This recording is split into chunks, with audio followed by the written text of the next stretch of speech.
Good morning. Good morning. Welcome. This is April, believe it or not.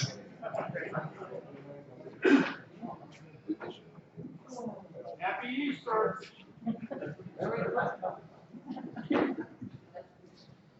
Happy New Year.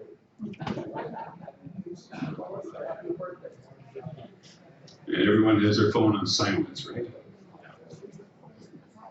Our agenda doesn't change month to month. I changed the color just to keep it interesting.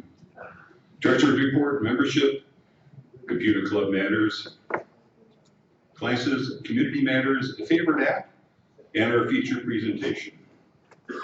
Treasurer's report, we have a very healthy balance sheet, and we're actually going to spend some money, believe it or not. We've upgraded some equipment in the lab, added some memory and solid state drives to a computer. We have a couple of, believe it or not, Windows 7 mini PCs that we're going to upgrade, replace with Windows 11 devices. A small investment there, but it's going to pick up and speed up a lot of the activities where those devices are used. Inventory still sits at 73,000, and thanks to you, our contribution to Grafton is at 265 year to date, and that's where the coffee money goes. Our membership, those that are on a 1-year membership is 502, 3-year membership is 1,008, total of 1,510. Interesting thing about the 1,510 is that it takes a bunch of volunteers to support 1,510. And this morning I want to recognize the people, and there's 25 or 30 people total, whether it's on the board, in tech support at the lab, our morning coffee and donut crew, our instructors, and so forth. And like if you're a volunteer with the club, please stand up and be recognized.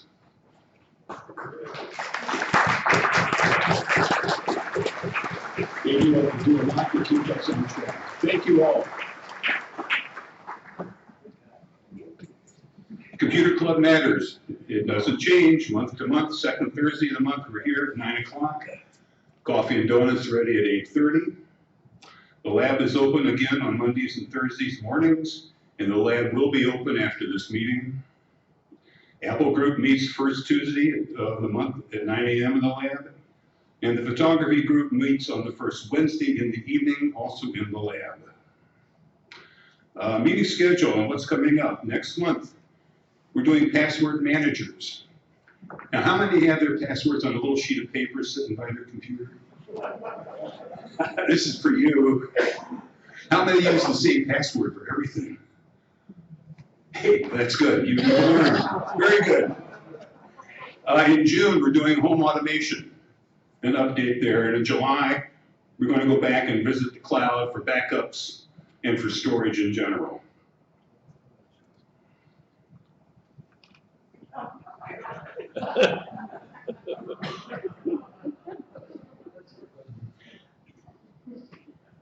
Computer Club matters. Classes are free for members. No registration required, just show up. Remember, bring your passwords in case you need them to access your device. Classes for the balance of the month. iPhone Basics next week. Chromebook the week after. And an Android introduction and basics also at the end of the month. We have in this quarter 15 or 16 classes scheduled, and again, they're free for members. You'll see the announcements weekly and monthly. And the other thing about classes, I get comments that, gee, I'd really like to go to that class, but I'm going to be out of town, I'm going to be not available. Well, the solution is come on into the lab when we're open, obviously. And any of our techs, not any, our techs can help you. If you're looking for help with Microsoft Word or Excel or how to move my photos from Google Photos to the cloud or whatever, we have people in the lab all the time who can help you with those answers. So you don't need to wait for a class to come in and get some assistance. Community matters. The sidewalk repair project is underway in the village. Document Destruction Day here is on the 22nd. The Clean and Green Huntley Day is on the 23rd, and that's at the Municipal Building Complex. And they're taking anything and everything from electronics to books, other recycle things. You would have seen a notice in your water bill a couple of weeks ago. Sun City Tour District 158 is on the 25th, and you need tickets to do that, so you can sign up at the CAM desk. Sun City Board meeting the 27th, and the Theater Club. I always like to promote Theater Club. Their show coming up is titled Sentimental Journey at the end of April. Check the lifestyles for the dates for when tickets will be available.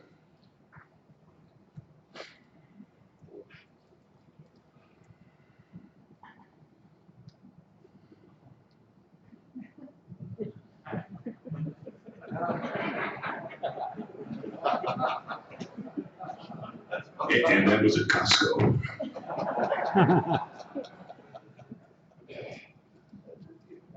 Favorite app? I've become a bit addicted to Wordle. Yeah.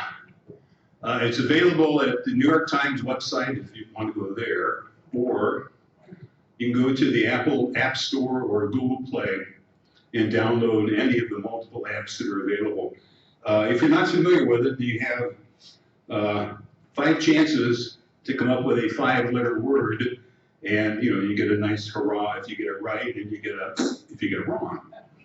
But it can be very addictive, and I found it to be a very nice alternative to solitaire. Our feature today is computers in law enforcement, and we have Sergeant Kevin Keane here from the Huntley Police Department. We also have Chief Porter here, who wants to get a few words in just to make sure his voice stays straight. Little background on Sergeant Keane. He trained at the University of Illinois Urbana-Champaign at the Police Training Institute. He joined Huntley Police in 2001. He's been a patrol officer, an evidence detective, a field training officer. Was loaned out to McHenry County for their major investigation assistance team. Loaned out again to Keane County for their accident reconstruction team. And he's been a national instructor in open source investigations. If you would please welcome first Chief Porter.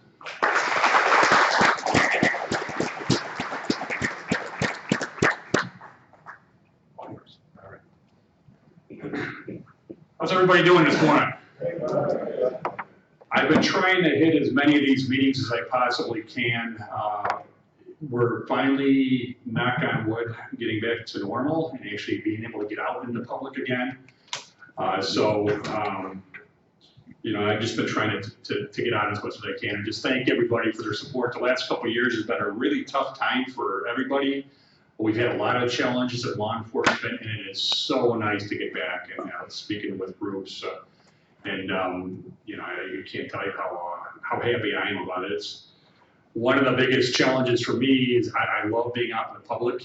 I hate being stuck behind my desk, and the last couple of years with all of the changes and challenges we've had, it is so nice to get out there. I know Sergeant Keane has got a lot to talk about this morning. Scams are a big issue that we deal with, a lot of identity theft, a lot of computer-related scams, and Kevin has got a wealth of knowledge and background, and so I know he's going to have a lot of pointers for you. And if you're speaking with the computer club, you may have some pointers for us as well. So I know it's always the big joke around the Department of Technology is not my thing. I'm surrounded by a lot of people that have a lot of background, especially in the area of computers. Me yelling at my computer is basically doesn't do any good. So we've got a lot of people that are very gifted in the area of computers. So before I turn it over to Kevin, does anyone have any questions of me? I know I've got another meeting. I have to be in Crystal Lake here by about 10 o'clock. So I did want to address the group and see if you had any questions of me while I'm here before I turn it over to Kevin. Anybody? Yes. Is the department still growing? Yes. Yes, we've had a ton of changes here within the last year or so. With the growth of the community, the department is growing as well. So we're up to 38 sworn officers now. This past year, we've actually added a couple sergeants position. Our goal is to have a sergeant over every shift. For a town of 30,000 people, that was an area that we were a little low in.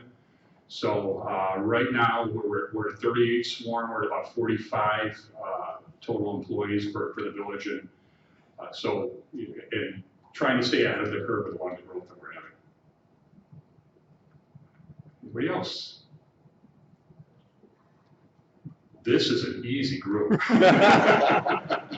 So usually when I come out to these meetings, I've stopped doing the PowerPoints, because usually when I go over to PowerPoints and our calls for service and how the department's broken down, a lot of the questions have nothing to do with the PowerPoint. So I've stopped doing that. But the department itself, I am so proud of them. We've had so many curveballs thrown at us between the pandemic and the social unrest and all the major criminal justice reform. And our department has not missed a beat. They have done a phenomenal job. I know in the early stages of the pandemic, I've been doing this in my 37th year, I think it's 21 years of being a police chief between 2 different municipalities. And if you would have told me 10 years ago that we'd be responding to calls for service because people are playing pickleball in the street, I would have told you you were crazy. So, but with COVID, that's the kind of stuff that we got put in the middle of. So there was really no playbook for a lot of the things that we dealt with the pandemic. And it was a challenge. And with the criminal justice reform and the social unrest, obviously morale was a big issue in law enforcement. You know, we've got a department that cares about their community. Our officers are just normal human beings. They're mothers, fathers, Little League coaches, part-time teachers, are active in their church. They're just out there trying to do a job. And when you're kind of demonized in a certain perspective in some of the media, and it was tough for the officers to come to work every day. But our officers did a phenomenal job. They really did. I'm so proud of them. How much have your patrols increased because of some of the break-ins in our community? You know, it was an area of emphasis, obviously. Any area of town where if we have a number of residential burglaries or car burglaries or whatever property crimes we have, it's an area of emphasis. I know I've been out there in unmarked cars. I'm sure Sergeant Keane has. We've had a lot of our officers out here. Our detectives have been out here. One of the things that we're looking at next year, this year is our focus, and I know Sergeant Keane is heavily involved in it as well. We're looking to enhance a lot of our technology next year. We're looking at body cams. We're looking at updating our squad car cameras. We're looking at license plate reader technology. You're seeing a lot of that on television. I can assure you it's not to be Big Brother where we're going to be tracking people coming back and forth from your houses, but really LPR technology, especially in this area. You're right off of 90. So when we have these crews that come out and do residential burglaries, if we have a suspect or we have vehicle information that's in one community that can be entered into the LPR system, and we'll be notified if that person is coming near our community. So it's a huge asset for us. So that's something we're looking at in preparation of next year's budget. So what I tell people with residential burglaries, and I don't care whatever community you're in, you know your communities more than anybody. So if there's something that's not right in your community, do not hesitate to call us. You call us right away. Typically, we are there within 3 minutes. So if something does not seem right in your subdivision, you know your neighbors, you know they're out of town, call us right away. A lot of times where we get the information, it's after the fact, because nobody wants to bother us, please. So call 911 and let us know, you know, if you want something checked out. Anyway, yes, sir. Yeah, I found something exciting this week. I have a flip phone that became outdated. They wanted me to transfer over to the new one. So I talked to them on the phone. And I said, what do I do with my old phone? And they said, it's worthless, you can throw it away. I left it at that. I went over to our computer room, and the geniuses over there told me that old phone can still contact 911 as long as I have the battery updated. So just keep that old phone in your car. Sure. And that 911 can be accessed. Sure. That old phone. That's true. I first learned that, I don't know how many people know that. Yeah. Wonderful, thanks to our computer lab. If it's a 3G, maybe not. Your point, I know what the upgrade to 5G technology, you know, at some point that may not happen, but you can always call us and we can always test it just to make sure. Are you using any drones to do the investigations? We actually do have a drone unit. Actually, Sergeant Keane it's another hat he wears. So we use drone technology. We've got a number of officers certified at, what do we have, 6, maybe 4? I don't know. So where the officers are trained to operate a drone. So we have a missing person, a missing adult. We can cover a lot of area with that drone. We actually just used it the other night. We had somebody in area 47 or 90 that was lost in the middle of the night, was having some issues. So we don't have night vision on ours. We actually are upgrading. We're in the process of upgrading, buying a new one with night capabilities. But Keane County was able to come out and actually helped us find the person by the pond area right off of 47 or 90. It was transported for he had hypothermia and he had some issues. So we do utilize drone technology. There's certain parameters we can use it for and certain ones that you can't. So, but typically missing person reports, missing child, we will use it for accident reconstruction to do some measurements and things like that nature with the drones. Has the 911 system been upgraded at all? Because I remember about 3 or 4 years ago, you'd call and it would get switched to here, and it would get switched to there. And it took about 5 minutes to get somebody from Huntley. When I've been here in my 7th year, when I got here, there was a big issue because Lake and Hills Dispatch was dispatching police, and you had CCOM was dispatching fire. We had consolidated, so now we're all under one roof at CCOM. Actually, that's where my meeting's at after this one. You won't have that, what they call fractured system before. You will still have it if you're in certain areas and you call 911 and they go to Keane County Dispatch. And then they will still have to transfer you over to CCOM before you dispatch it. But it's been a tremendous asset to have all of us under the same roof at CCOM. It's costing us a lot more money, but it's definitely a benefit. All right, well, one more, and I'm going to turn it over here to Kevin for his presentation. Yes, ma'am. Do you send out mental health workers if there's a mental health crisis? There is, this is something I'm very proud of. Was one of our goals this year, and we did follow through on that goal. We actually now have a full-time social worker for the police department. For a number of years, we had subcontracted out our mental health services with AID. So we actually had somebody here 2 days a week. And this year we transitioned, actually our AID worker had just completed her studies to become a certified social worker. So we hired her in January. Megan Mummenthal, I know she's been talking to a number of groups and she's been a huge asset for us. She does training for our department. She will not respond, she's not a first responder, but many times we will get mental health referrals. She deals a lot with families, you know, that you may have either domestic violence issues or mental health situations with a child, and they just need to have an appropriate referral or somebody to just to talk to. We actually partner her a lot with the fire department, has their own version. So when we have, it could be a senior issue. We just had one the other day where somebody had some challenges and really no one else to turn to. So our social worker and the fire department's representative, we're doing house visits and things, and ultimately end up having to transport the person, but we work hand in hand with them. So that's something I'm really proud of, and that's where the future's going.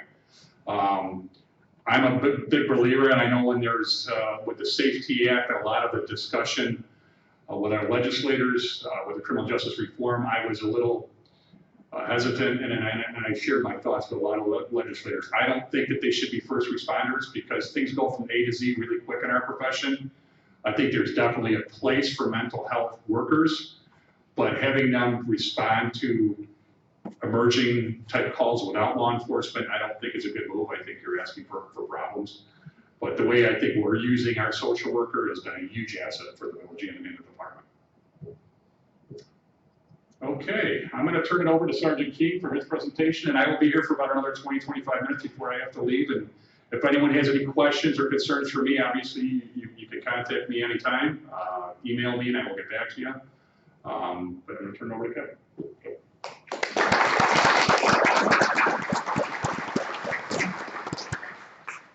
All right, my name's Kevin Keane again. I've been with the Huntley Police Department since 2001. I previously worked at a police agency in another suburb as a civilian prior to that. And when talking about computers, my initial observation on how law enforcement did everything was with that.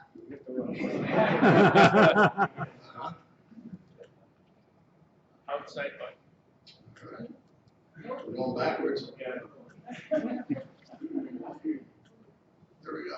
All right, so that's a great way to start technology. I don't know how to work. We have classes for that. Wednesdays. All right, so in the beginning, we when I first started out, it was pen and paper. Every single thing that we did was handwritten. And when I was 20-something years old, I thought that was the coolest thing in the world. I came out to Huntley, and we were actually far advanced than some of those suburbs, or the suburb that I was a civilian at. We already had a digital report writing system, computer-based system that we wrote our police reports. Now, outside of doctors, police officers have the worst handwriting in the world. So this was a great advantage to have a computer-based system for us. The equipment that we have in our cars and at our desks are vast. Our village board has been very, very good to us. They know that technology is here, it's present, it's necessary for us to do our job more effectively, efficiently, and just to get our job done quicker. So the computer that we have in every single squad car is Panasonic. It's a tough book. The commercials say you can drop it from an airplane, you can dump a cup of coffee on it, and it doesn't do any damage to it. And that's pretty true. We haven't dropped it out of an airplane, but I can kind of guarantee there's been some coffee spilled in some of the squad cars. So they are very, very good computers. They are fast. The ones that we have right now, we just got upgraded a couple of years ago. They're actually tablets as well. We can remove them from the vehicle if we need to be able to do our job.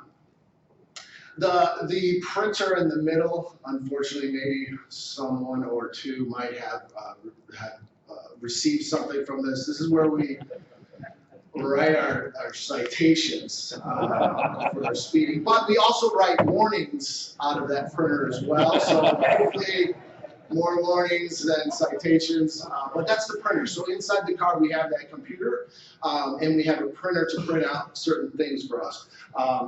In addition to the citations, the warnings, if you're involved in a car accident, information is given out to you through that printer as well.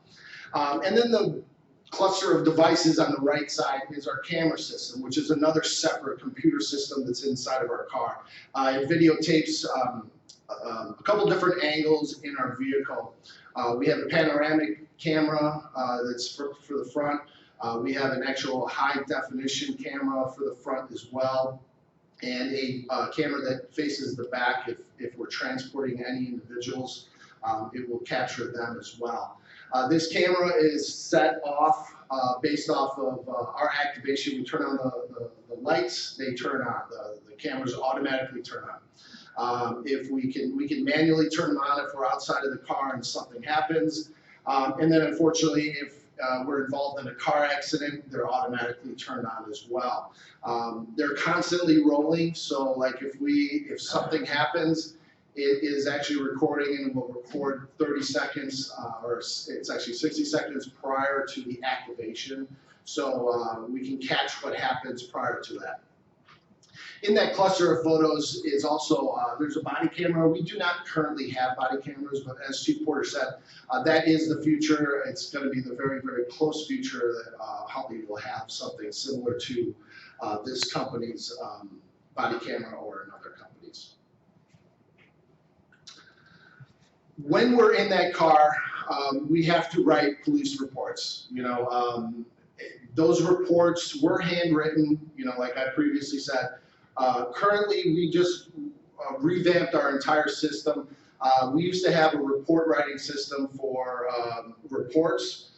For if you came into the jail, there was a separate computer system software program that would work. And then if there was evidence in the case, there was a separate software program that we would have to go into. Currently, what we have is a one-stop shop. Everything starts from our dispatchers, and it's all entered into one system, updated as it goes as we enter information. For instance, if you call 911, your phone number is attached to this program. Your name is attached to it, whatever you supply to us. The police officers show up, they might add license plates to an event. If someone is arrested, their name is attached to the report. Evidence collected is attached to the report. And then that way, when the officer gets back to the station, they don't have separate systems that they have to update constantly. There's just one program. So it's highly effective. It saves time and accuracy, which is probably the most important thing.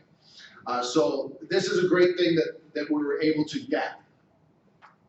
With that, I bring up the topic of smart911.com.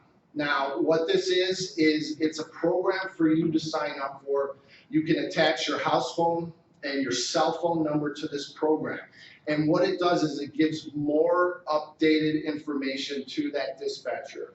And it will help the officer and the dispatchers get information out and help people a lot quicker. For instance, if you call, a question was brought up prior about, you know, bouncing back and forth from dispatch centers. When you call a cell phone, when you call 911 off of a cell phone, it's calling the closest triangulated cell tower that has 911. So if you're down on Damer Drive and Sandwall, it's going to hit the Keane County 911 center. That's just the way it is. There's no way to do it any other different way, because if we associate your cell phone number to Huntley, what happens when you go to Chicago for the holidays, for Easter this weekend? It doesn't work that way. What this does is it helps supply those dispatchers information that will help them and help us in certain situations. For instance, if you're unable to communicate, you call 911, we'll get a triangulation of where you're at, and say you're at a Walmart parking lot. Within Smart 911, you could put in that you drive a red Ford with a license plate of this. You're not able to communicate with us, but law enforcement will find out that you have this vehicle. We'll search the parking lot for that vehicle. We'll get to you quicker and be able to help you if it's an emergency. You can put, for instance, for the fire department, how many bedrooms are on which floor? Is there any pets in the house that they need to be concerned with? Where your utilities are or stored on in your property for shut-off purposes. So there's a lot of great advantages to this program. I am a privacy nut. I don't like my stuff out there at all. I'm signed up for it. I only supply what I want them to supply out there. So it's all up to you, but it's a great advantage. The one thing that keeps coming up is who has this. Currently, McHenry County, our CCOM, the McHenry County side of Huntley has Smart 911. If you're down at Sandwald and Damer, Kane County does not at this time. They are pushing for it. They're going to get it eventually. But what Smart 911 does is it helps you anytime you call 911 in a community that has it. So if you're down in Cook County, which has it on their 911 centers, all this information will be given to those dispatchers. It's only given out during emergencies when you call 911. I can't go in and search you and find out what your dog's name is or anything like that, okay? So that's just a little plug for that. It just helps and gets that information out there a lot quicker, which helps us out and in turn helps you. All right, some of the hardware side of the computer geekiness of this stuff. We talked about what was inside the cars. Now, what does that feed to? What it feeds to is under the Huntley network. We have virtual machine clusters. There's 20 terabytes of information on our servers. All these servers are backed up twice and then off-site twice. So like in the event of a flood or a fire at the village, all of the information that we need to keep is stored and will be backed up. So that's a little bit of that. Our desktops were all HPs. We are running, currently we're transitioning into Windows 11 and i9. So we do have some quick computers that are coming in there, which obviously a quick computer's a lot better than a slow computer. Okay, so that's at the station. Now, what happens when we run a license plate inside the car? That information is sent up to our CAD center. The security on that is obviously very, very important.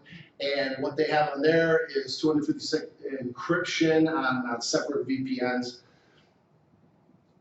I'm a software guy. I'm the front end guy. The hardware side of it is beyond me. I know people that can put computers together and fix those computers.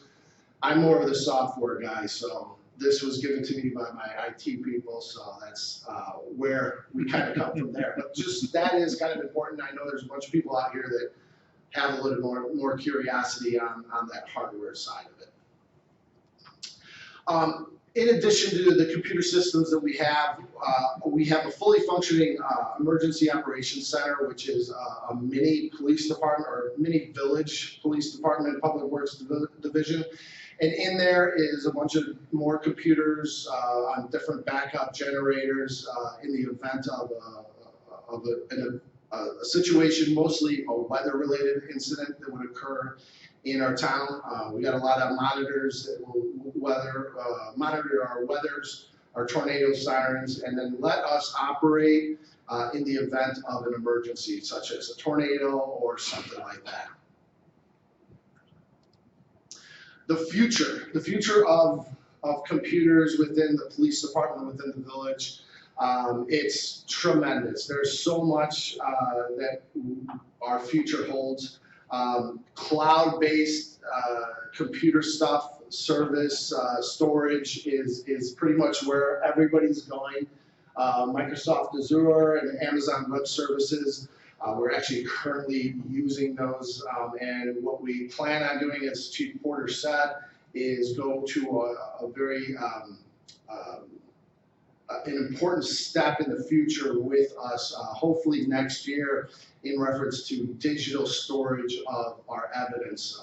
Currently, if we have pictures, we're still storing them on a CD, and CDs are getting to be extremely pricey, and their life expectancy has always been degrading over time. So we are pushing forward towards digital storage. And it's not like some people say, well, why don't you just buy a server and store your stuff on there? It's a lot different with the rules, the court rules and the rules of evidence. There has to be certain factors taken in how evidence is actually stored digitally that's acceptable in court. So that's kind of where we're at with that. So we have a heavy future of technology ahead of us. Beyond that, who knew, like Chief Porter said, I mean, if you would have said 10 years ago something like this would have happened, 10 years from now, who knows where we're going to be at technology-wise within the computer world, for sure. Before I open it up to questions, I do want to promote the police department online on our web-based stuff, such as our webpage, our Facebook, Twitter, and Instagram. But more importantly, again, I'm pushing that Smart 911 and as well as Nixle. Who's signed up for Nixle in this class, or in this room? Okay, so a third of you. What Nixle is, you can sign up through text, you can sign up through a web page, and what it is you sign up for the Huntley site of Nixle, and when an event happens in town, whether it is a community event such as something downtown in the square, and hey, we're gonna be having an event in the square, one, for your information, come by and check it out, but two, it's going to be heavily populated with pedestrians or lack of parking or some street closures, so you want to stay away from that. And in addition to that is if there's an accident on 47 and Main Street, we'll throw it out there saying, hey, there's an event or there's an accident, avoid this area. In addition to that, it gives you weather alerts that are automatically pushed through the weather service. So it's a great tool to have to get instant information from us. Our web pages and our social media accounts are not updated on the second that it happens, but Nixle is a pretty good tool for us as well. So, okay, I will open it up for some questions. I will try to answer them as best as possible if I can. Open it up and see what we got. Okay, we got a question back there. We'll wait for a microphone so that we can, I don't know how many people are loud or soft voice, so. Go ahead. With Nixle, as it says in their little logo there, through Park Recreation, do you use the other portions of that, reverse 911 and such? Oh, for major events, yes. If a situation happened, we would push that and push out phone calls to residents that are in there. So we haven't used it, so which is good. But those would only be used in a critical event like. Yeah, shots, stay in place, stay at the house, there's a major event happening on this street or on this block or whatnot, so. Good question. Go ahead. If you're doing an investigation, what kind of databases do you? I'll repeat it for him. Go ahead. If you're doing an investigation, what kind of databases do you have access to? I'm thinking things like, obviously, license plates you can figure out quick you're part of that. What about people's credit reports? What about their payment history to a bank? What bank they're with? What their balance is? Many things that, based on novels, at least have the impression law enforcement agencies access these things quite readily. But those are talking about novels. What do you have in real life? Okay, so the question was, what kind of databases does law enforcement have in reference to obtaining information on cases such as license plates, bank account records, things like that? There is no central database for law enforcement to plug in Kevin Keane's name and get his bank accounts through Chase and see how much he deposited last month. If a case came up where that was necessary, say bank fraud, or there was some kind of embezzlement issue with Kevin Keane, we would have to get a search warrant for those records. And what we would have to do is get a state's attorney to approve those search warrants, go in front of a Kane County or McHenry County judge and swear under oath that these are true events. And the judge would basically make a decision on whether or not the requested documents are necessary for that investigation. So there's a lot of different barriers and good barriers to make sure that that information is just not just given out to anybody and everybody. The license plates and driver's license information, that is authorized to law enforcement. We have to go through a secured server and things like that to find out who owns that license plate and what vehicle that belongs to. So there's a lot of different steps with reference to that. Does that answer your question? Yeah, well, I think stuff more exotic. Yeah, this is from novels where they're chasing a fugitive. They're after some FBI or whoever it is after someone, and they happen to know his credit card number. The moment that he uses the credit card number to buy a bag of potato chips or anything, automatically they will know where this happened. Is this just pure fiction, or does that actually exist?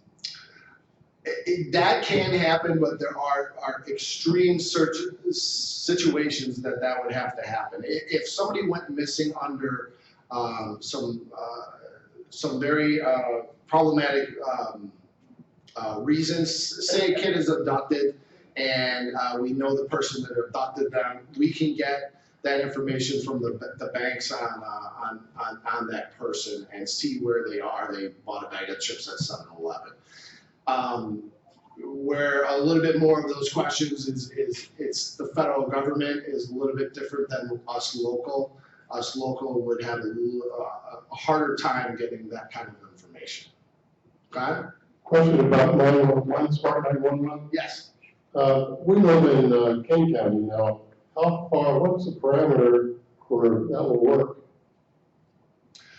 So Smart 911 works on your phone anytime you're in an area that has Smart 911. So if I know you're in Keane County, if you sign up for it and you're in Woodstock shopping, it will work. You call 911, it'll tell the dispatchers a bunch of information. So that is good information. If you get transferred, I believe, I'm not 100%, but I believe if you get transferred over into our dispatch center, that it will transfer with it. But again, I'm not 100% on that one. What happens if I'm still in Keane County? I live in Keane County. Right.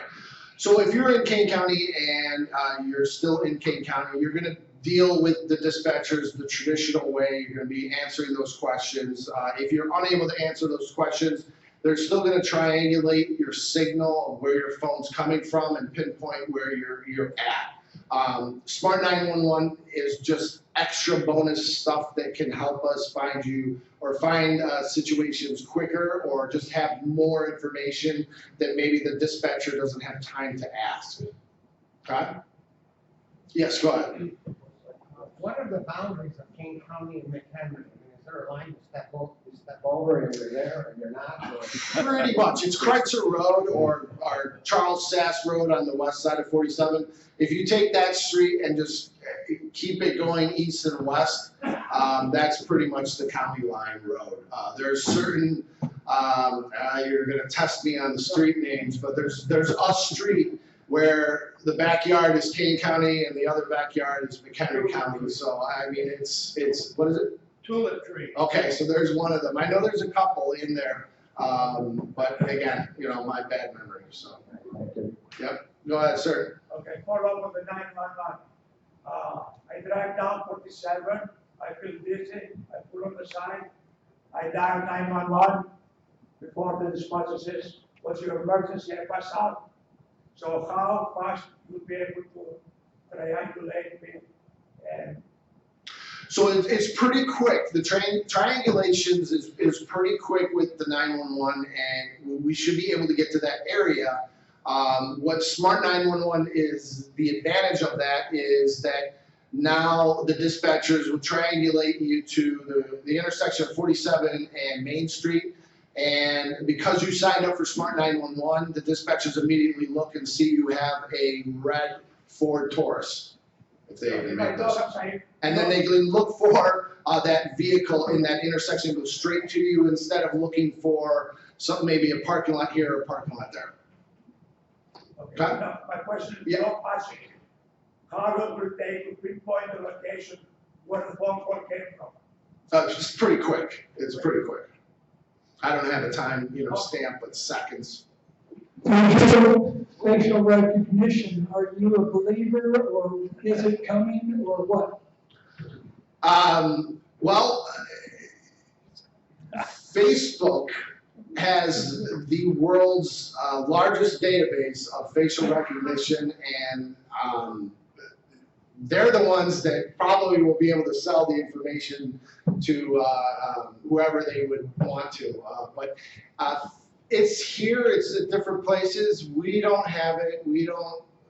It's not a part of a local database in any way. Okay? Yes? Yeah, let's say I'm a walker and I'm in an isolated place on this trails we have around the I mean, there's nobody around there except me. And how do you get to me when, with a car or an ambulance or fire department? How do you get to me in that wild place I'm at? Okay, so there's a couple different ways. Most recently, someone got they kind of lost their orientation within Wildflower Park, and this was last year. And I guess I didn't know some parts of Wildflower Park are swampy, some are lake, and some are not. So the individual went off to do something in there, and we went old-fashioned way. The officer got out and started walking the fields and was able to find the person. With technology, as Chief Porter mentioned, our drones, what we did this last weekend is we use a flare device, which is basically a heat device. It looks for heat sources. So the drone goes up, it looks for a heat source that's not the same temperature as the ground, and that's usually going to be an animal or a person, and we go over there and we'll be able to find that person that way. Okay? Yes, go ahead. As far as the location, do the CCOM or at some point do you expect possibly to be using one of the secondary systems like Rapid SOS or something that uses other sources rather than just a phone company? It's a separate system that is done usually through your phone provider, but it pinpoints it. It uses various Wi-Fi sites and public sites to triangulate, and it gets very accurate. Is that used now, or is it thought about using, or something of that nature? You would pin it down in the field or anything, wherever you are. Yeah, I mean, I don't know. I think future maybe. I mean, right now it's pretty much just trying to ping it. Because this individual from over the weekend, he was on his cell phone, and the triangulation was 500 yards, or no, maybe it was 5,000 yards, which is a large. Oh, yeah. Reason I asked, I used dispatch. Okay. And that was one of the products we had. That's why I was wondering if you had it, because it comes in a matter of feet. And it's really funny because in dispatch you watch, every time they walk or say something, until it's, that's why I wondered if that was something they had. It wouldn't be in your place, it would be at CCOM. And that very well may be the case, because we, police officers rely tremendously on our dispatchers. And actually this week is dispatcher week, so, you know, hopefully you don't have to call them, but if you do, thank you. But we rely tremendously on them, and we get that information from them. And sometimes the phone pings or the phone calculations are 5,000 yards, and sometimes they are very close. So that back end of how that operates is beyond my knowledge.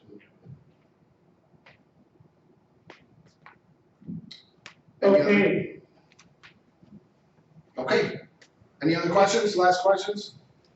Okay, well, thank you very much. I appreciate